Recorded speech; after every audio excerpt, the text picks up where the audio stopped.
Olá, meu nome é Daniela Menin, eu sou professora, sou advogada, sou pesquisadora na área do direito do trabalho e direitos humanos.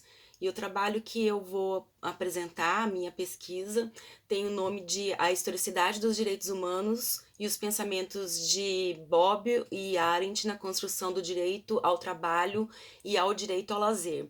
Eu pesquiso o direito ao lazer nas relações de emprego, e esse é um dos motivos pelos quais eu desenvolvi essa pesquisa. Bom, compreender a construção conceitual dos direitos humanos e a sua positivação sob essa perspectiva histórica, ela é extremamente importante para que a gente possa enfrentar a discussão sobre o alcance universal dos direitos humanos. A história da humanidade, ela nos revela que aquilo que foi positivado dos direitos humanos, na verdade, foi fruto de grandes lutas, de acontecimentos históricos que foram respostas a barbáries que ocorreram mundialmente, em acontecimentos mundiais que foram reflexo de lutas sociais, que tinham como principais objetivos desenvolver, emancipar o indivíduo, promover a dignidade da pessoa humana e, no fim das contas, criar uma sociedade mais justa e mais pacífica. Então, compreender toda essa trajetória histórica, ela é de fundamental importância para que nós possamos analisar a efetividade desses direitos que, embora muitos estejam positivados, a maioria ainda padece de efetivação e de evolução, como é o próprio direito ao lazer. Para esse estudo, eu trouxe então os pensamentos de Hannah Arendt e também de Norberto Bobbio. E aí, assim, eu trouxe também como que o pensamento desses grandes filósofos, né, historiadores, contribuíram para o desenvolver do pensamento para a teoria geral dos direitos humanos, para a própria construção dos direitos humanos. Quando a gente fala em construção dos direitos humanos, a gente precisa primeiramente identificar esses elementos históricos dos direitos humanos. Então, como eu falei no começo, é, os direitos humanos, eles são fruto dessas construções jurídicas que aconteceram ao longo da história, voltados para o aprimoramento de uma sociedade, para o aprimoramento de uma dos próprios indivíduos. E o Norberto Bobbio, ele entende que é possível identificar ao longo de vários momentos da história ideologias diferentes, clamores, necessidades específicas de vários grupos de indivíduos. E esses clamores diferentes desses vários grupos compuseram esse cenário para o surgimento de um dos mais importantes documentos na verdade, um dos mais importantes documentos para essa transformação do entendimento dos direitos humanos, que é a Declaração dos Direitos Humanos da Organização das Nações Unidas, que aconteceu em 1948. Então, nesse sentido, Bob ele fala na sua obra A Era dos Direitos que não existe um único fundamento para os direitos humanos, ou seja, que a construção dessa declaração ela veio através de vários clamores, que inclusive as respostas diferenciadas às várias atrocidades e às várias barbáries que aconteceram principalmente nas pós-guerras, promoveram essas transformações. Então, isso compõe esse elemento histórico dos direitos humanos. E essas transformações, esses clamores, eles provocaram inclusive o surgimento de outros documentos, como a Convenção para a Prevenção e a Repressão do Crime de Genocídio, também em 1948, a Convenção Europeia dos Direitos Humanos, de 1950, os Pactos Internacionais dos Direitos Humanos, de 1966, ou seja, uma série de outros documentos que foram respostas a vários acontecimentos. Isso embasa esse elemento de historicidade. Então, a gente pode inclusive remeter à própria Revolução Francesa, né, que tinha como, né, no seu lema liberdade, igualdade e fraternidade, que promoveu, como ele mesmo, né, brilhantemente desenhou, as gerações, né, ou dimensões, como alguns preferem chamar, dos direitos. Os direitos de primeira geração, de segunda geração e de terceira geração. Tudo isso embasado naquilo que eram as reivindicações, que eram os clamores daqueles que estavam envolvidos nesse importante acontecimento histórico que foi a Revolução Francesa. Mas existem outros aspectos dos direitos humanos, além desse aspecto histórico, que também é importante a gente chamar a atenção. Norberto Bobbio, ele fala que esses direitos eles não surgem todos de uma vez, embora eles nasçam sim com o direito humano, né, com o próprio ser humano. Ou seja, é importante a gente observar que, em que pese os próprios direitos nascerem com o sujeito, eles devem ser desenvolvidos ao longo dos anos, ou seja, eles devem ser aprimorados.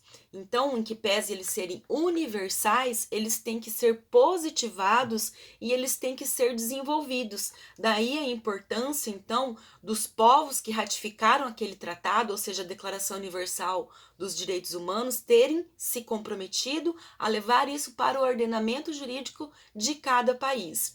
E é importante a gente observar também que esses direitos humanos, eles não são heterogêneos, eles são diferentes, de várias ordens, mas ainda assim eles se complementam. E é importante que eles sejam todos promovidos de uma única vez. É como se eles fossem elos de uma única corrente. E essa corrente ela não pode se quebrar. Além disso, eles não são herméticos, ou seja, não é um pacote fechado.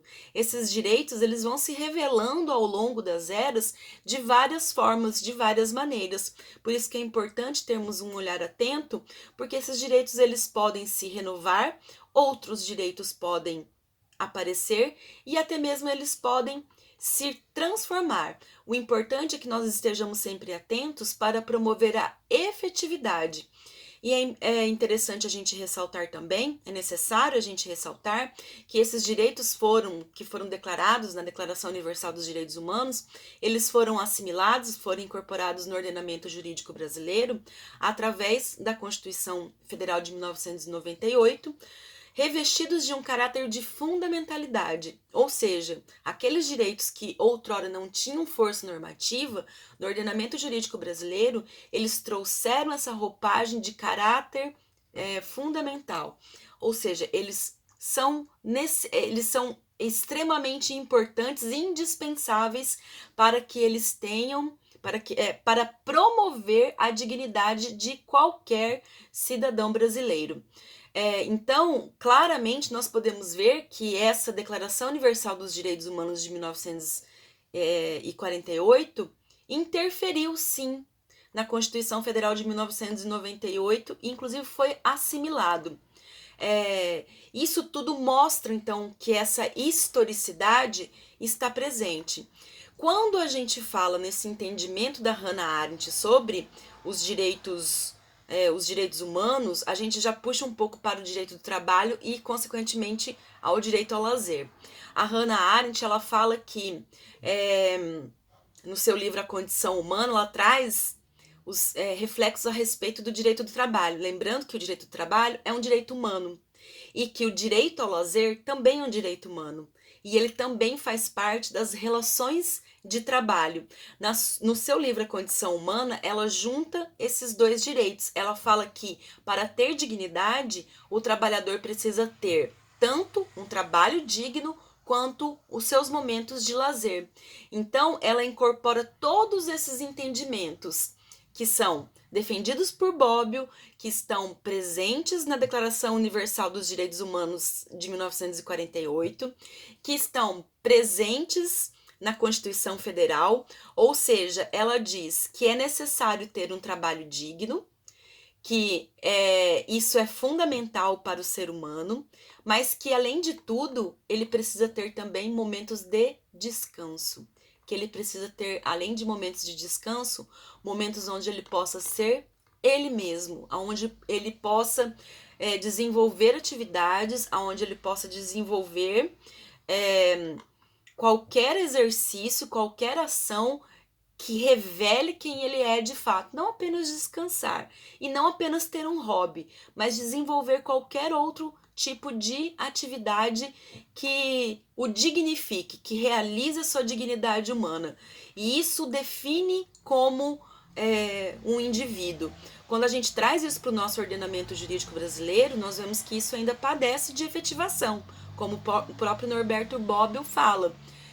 Embora o direito do trabalho e o direito ao lazer sejam direitos sociais, esses direitos ainda estão fragilizados. O próprio direito ao lazer ainda não tem uma definição. O direito do trabalho, ele é constantemente fragilizado. Haja vista a reforma trabalhista, que trouxe aí a fragilização, a flexibilização de vários direitos. Eu gostaria de reforçar a importância do direito ao lazer. Como Otávio Calvé fala, o próprio direito ao lazer ele traz qualidade de vida para o ser humano. A qualidade de vida realiza o ser humano, a qualidade de vida transforma o ser humano e o próprio lazer define quem ele é em toda a sua totalidade. Então, essa é uma resposta clara dessa necessidade de efetivação, dessa necessidade de transformação de um direito que, embora esteja presente no ordenamento jurídico brasileiro, ele precisa sim ser transformado. Então, muitas décadas depois da proclamação, a Declaração Universal dos Direitos Humanos de 1948 continua sendo um dos mais importantes documentos para os direitos humanos, mas ela mesma ainda chama atenção para esses importantes direitos que ainda precisam de transformação, de efetivação e que precisam da nossa atenção para que eles sejam promovidos.